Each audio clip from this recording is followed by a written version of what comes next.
I love the Div III experience as a capstone experience in a student's education because it gives them that chance to carve out some new intellectual space that's their own.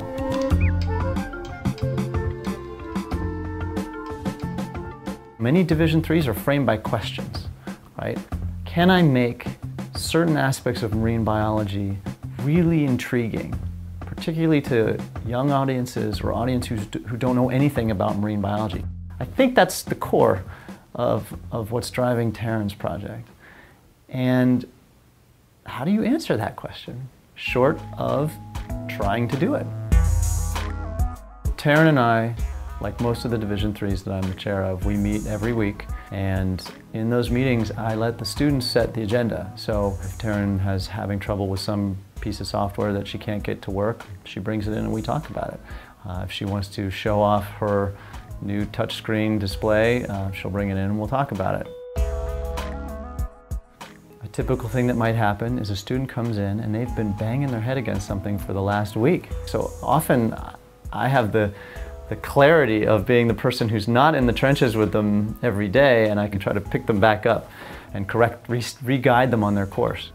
And often there are these sort of oh moments, like, oh right, maybe that's how we can do it. A bug. We found a bug. Yeah. So what I did was I went here, but maybe it didn't register that switch. I think it's reflecting the time when you went into the pack. Okay. Yeah. So it's probably just trigger before you switch back, tell it they just slid this, and then we'll wake it up.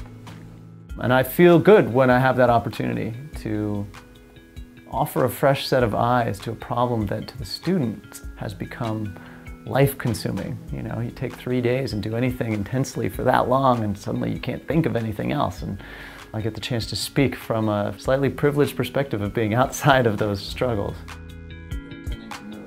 I think maybe some visual cues could help. A teacher of mine in high school talked about the mental landscape as being essentially a plane that as you age and as you live and as you explore the world, you end up, if you're not careful, you end up digging yourself a trench, a very vertical trench amidst this landscape. And you stop seeing everything that's in the landscape and you really only see stuff from your trench. And he encouraged us to climb out of those trenches, even though it was hard to do, and to get back up on top of the landscape and to try to see all the possibilities again. And often in Division III, I see the same thing happen. I see a student getting too deep into their trench and missing that vast landscape that's out there. And where I can, I try to get them out, get them to see that. And suddenly, oh, there's a whole new set of possibilities that weren't even on the table before. So for me, it's fun to pass on that metaphor because it's one that has served me well.